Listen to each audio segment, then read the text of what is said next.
All right, let's jump right into this explainer.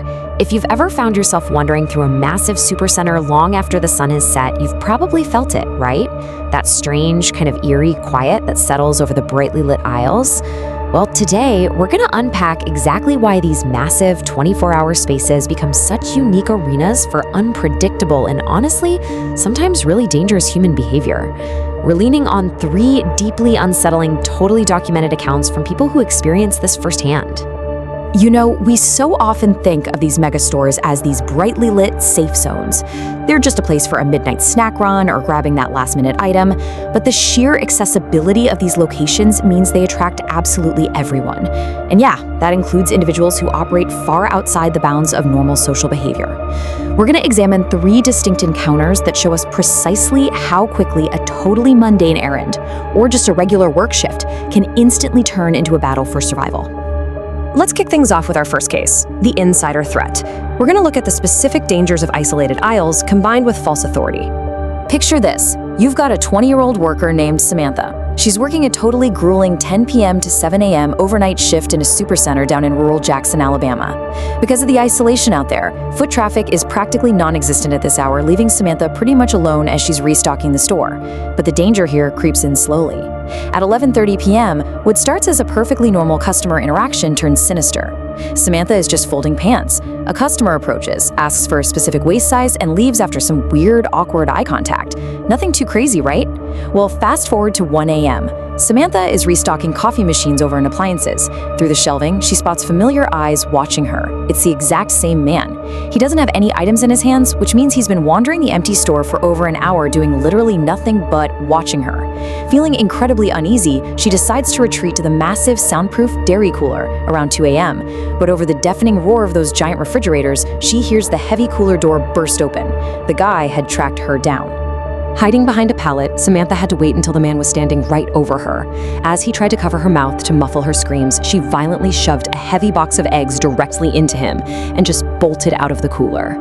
She sprinted until she found a coworker named Bob. Now this is wild. Watch how the predator adapts here.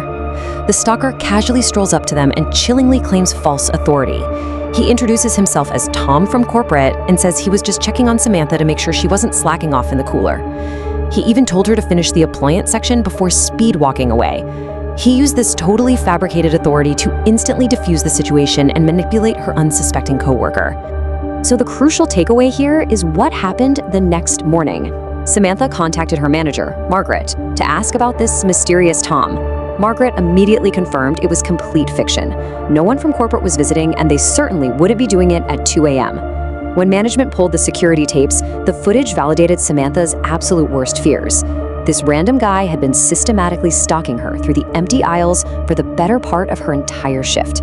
A police report was immediately filed, and Samantha never worked the night shift again.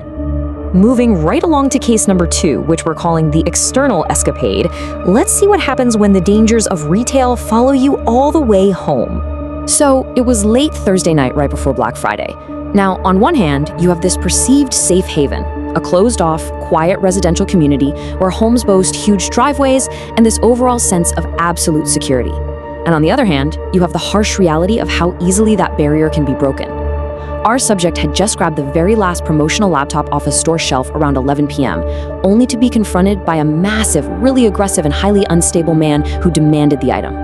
After enduring a barrage of yelling and managing a quick exit, our subject totally thought the danger was left behind at the checkout line. But man, does the danger escalate rapidly from there. First, the subject gets home, locks the doors, and sits down to set up the new laptop. Suddenly, step 2. His Cadillac's car alarm goes off in the driveway. He looks out and sees a strange car parked on their normally empty street. Step 3. He alerts his mom. And when they look through the front door peephole, they see the massive, dirty man from the store standing right on their stoop, violently turning the doorknob and just pounding on the door. Then comes the horrifying climax. After a brief moment of silence, a deafening crash echoes from downstairs. The intruder had completely shattered the downstairs den window to force his way into their home. Thank goodness his mother was already on the phone with the police. A rapid 911 response effectively ended the terror. Officers arrived incredibly fast and found this massive, deeply unstable guy hiding directly behind one of the couches in the den. As he was being arrested, he just kept screaming profanities and threats. The police even noted he appeared to be heavily under the influence of narcotics.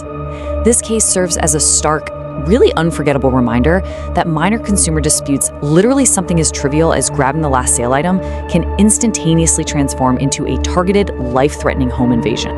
All right, let's look at our third and final case, the unseen intruder.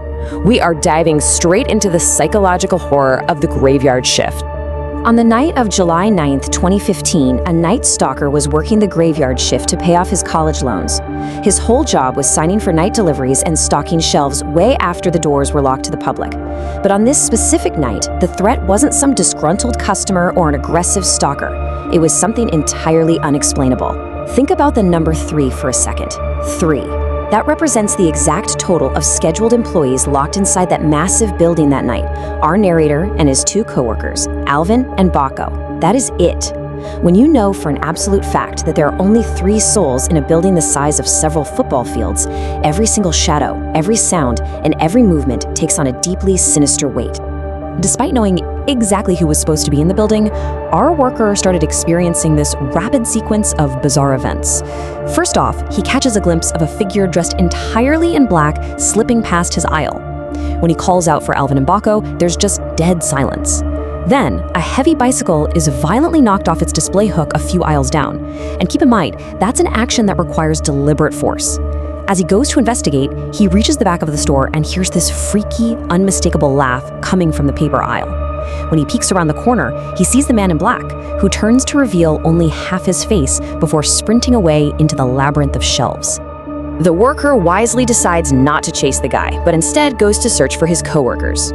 Needing a second to collect himself, he seeks refuge in the employees-only bathroom back in the warehouse section. But this is exactly where the psychological intimidation peaks. While sitting in the stall, he hears the heavy bathroom door open and close. He calls out, no answer. Then he hears that horrific laugh again. A figure steps right up to the stall door. The worker is forced to stare back in pure horror as a single eye peers directly through the crack of the stall, completely blocking the light. And to make matters worse, the unseen intruder begins emitting the stream of unintelligible whispering that echoes sickeningly off the bathroom tiles. Thinking fast, the worker pulls out his phone and loudly calls his coworker, Alvin, demanding immediate help. The figure in the crack watches for a second longer before finally turning and running out of the bathroom. Alvin arrives moments later, having seen absolutely no one in the hallways. Because there was no security guard on duty, they couldn't even check the cameras, so the worker basically just huddled with Alvin for the rest of the shift. But here's where it gets truly unexplainable. The very next afternoon, when the worker texted his boss to report the intruder, the boss replied with a chilling confirmation. All of the security camera screens from that specific night had recorded nothing but dead static. No footage of a break-in, no footage of the man in black, literally nothing. So what is the big takeaway from all of this? It's that situational awareness is your absolute best defense against the unpredictability of human behavior. When we pull back and look at these 3 intense cases together, the through line is relentless situational awareness. The threats we covered are incredibly diverse, right? We saw an insider threat using empty aisles and a totally false identity to spring an ambush in a deafening cooler. We witnessed an external threat where a seemingly minor shopping dispute escalated into a violent stalker shattering a home window in a quiet neighborhood.